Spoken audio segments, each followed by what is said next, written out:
अंजलि एक बहुत ही अच्छी और समझदार लड़की थी, पर वो बचपन से ही बोल नहीं सकती थी। वो अपने कॉलेज में कैलीग्राफी की प्रोफेसर थी। उसी के सेक्शन में एक राघव नाम का लड़का था जो उसको बहुत पसंद करता था, पर कभी उसने अपने दिल की बात अंजलि से नहीं की, क्योंकि उसे डर था कि कहीं वो उसको मना न कर दे। एक दिन कॉलेज में कैलीग्राफी का कंपटीशन होता है, जिसमें वो दोनों भाग लेते हैं और अंजलि कंपटीशन को जीत जाती है। राघव उसे बधाई देने के लिए उसके पास जाकर कहता है, वैसे काफी अच्छी कैलीग्राफी कर लेती हो आप। Thank you. जी, मेरा नाम राघव है और जहाँ तक मैं जानता हूँ आपका नाम अंजलि है, क्यों, है ना? क्या आप मेरी दोस्त बनेंगी? इस तरह उन दोनों में अच्छी दोस्ती हो जाती है। दोनों एक साथ खूब वक्त बिताते हैं। हालांकि अंजलि बोल नहीं सकती थी, लेकिन फिर भी उसको राघव के साथ बैठना और उसको सुनना बहुत अच्छा लगता था। ऐसे ही एक दिन राघव अंजलि को अपने साथ एक कैफे में लेकर जाता है और उससे कहता है, अंजलि, मैं तुमसे कुछ कहना चाहता हूँ, अगर तुम्हारी इजाजत हो तो मैं कहूँ? देखो अंजलि, अब हम अच्छे दोस्त बन गए हैं, लेकिन मैं तुमसे एक वादा चाहता हूँ कि मेरी बात बताने के बाद अगर तुम्हें गुस्सा आए या कुछ और करने का तुम्हारा दिल करे तो तुम मुझे साफ साफ बता देना, पर हमारी दोस्ती पर आंच मत आने देना। ठीक है अंजलि, मैंने जब से तुम्हें देखा है तो किसी और को देखने का दिल ही नहीं करता। मैं चाहता हूँ कि तुम मेरी जिंदगी में हमेशा के लिए आ जाओ। क्या ऐसा हो पाना मुमकिन है? Thank you thank you thank you so much Anjali, तुम्हें नहीं पता तुमने आज मुझे कितनी बड़ी खुशी दी है। शायद किस्मत ने मुझे तुमसे मिलवाने की साजिश पहले से ही कर रखी थी, तभी तो जिंदगी में इतनी लड़कियां आई और गई, लेकिन किसी पर भी प्यार नहीं आया जैसे तुम पर आता है। I am so glad and happy to be with you in my life. अरे पागल, किस करके कोई रोता है क्या? वैसे तुम काफी अच्छी किसर हो, मुझे तुम्हारे लिप्स बहुत अच्छे लगे, लगता है मेरे लिए ही बने हैं। अरे तुम तो नई नवेली दुल्हन की तरह शर्मा रही हो, तब क्या होगा तुम जब मेरी बीवी बनोगी, तब भी ऐसी शर्माओगी क्या? मतलब तुम मुझसे शादी करने के लिए तैयार हो, क्यों, है ना? पता है आज तुमने मुझे दो खुशियां दी है, वो भी एक साथ। I love you so much Anjali. इसके कुछ ही दिनों बाद वो दोनों अपने घर वालों की रजामंदी से शादी कर लेते हैं। उसके बाद अंजलि अपने ससुराल में सब कुछ अच्छे से संभालने लगती है और साथ ही साथ अपना कैलीग्राफी भी करती रहती है।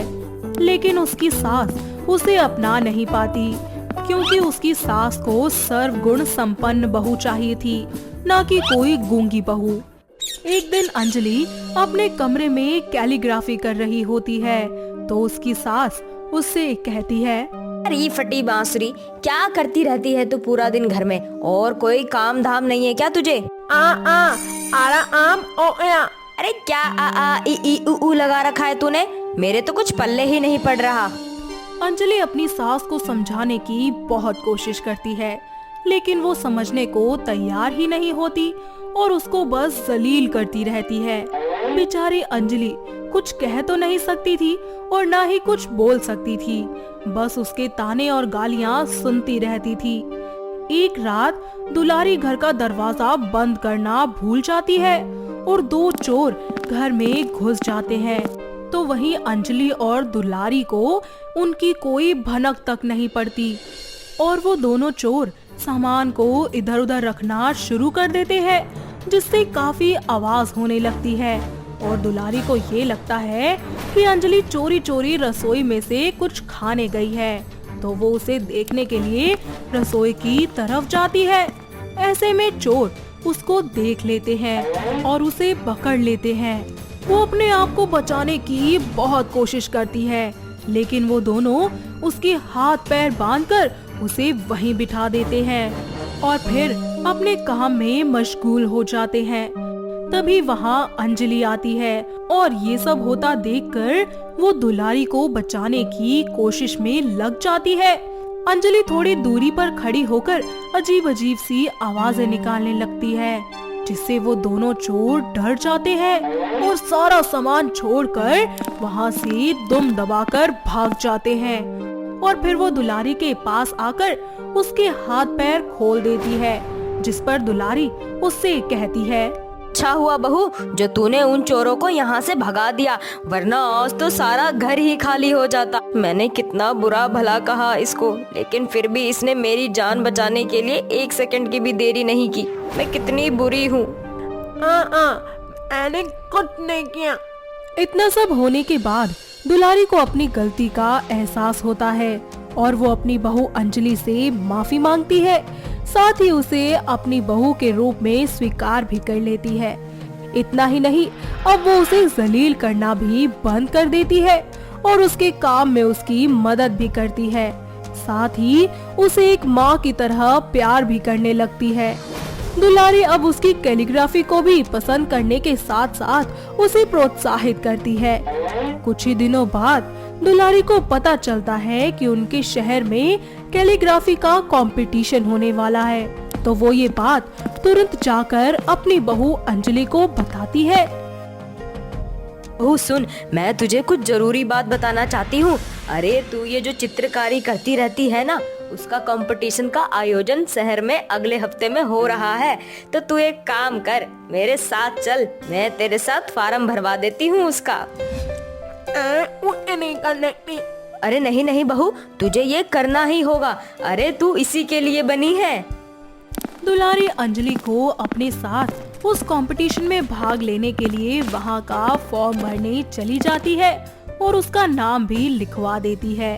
कुछ ही दिनों बाद कंपटीशन का टाइम आता है, जिसमें अंजलि उसमें हिस्सा लेने के लिए निकल जाती है। तो दुलारी उससे बोलती है, देख बहू, पूरे दिल से काम करना और हाँ, जीत तेरी ही होगी।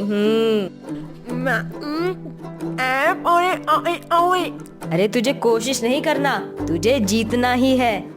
इसके बाद वो कंपटीशन को जीत जाती है और उसको पूरे 5 लाख रुपए इनाम में मिलते हैं और उसका काफी नाम भी होता है, जिससे उसकी सास भी बेहद खुश होती है। इतना ही नहीं, इस कंपटीशन से अंजलि की एक नई पहचान बनती है, जिसके बाद सभी लोग खुशी खुशी अपनी जिंदगी में आगे बढ़ते हैं। तो दोस्तों, कैसी लगी आपको हमारी ये गूंगी बहू की कहानी? क्या आपके घर के आसपास भी है कोई ऐसी गूंगी बहू जिसे कैलीग्राफी करने का या फिर अपने जिंदगी में कुछ बड़ा मुकाम हासिल करने का इतना ज्यादा शौक हो? अगर हाँ, तो उसे ये वीडियो दिखाइए और हमें कमेंट करके बताइए।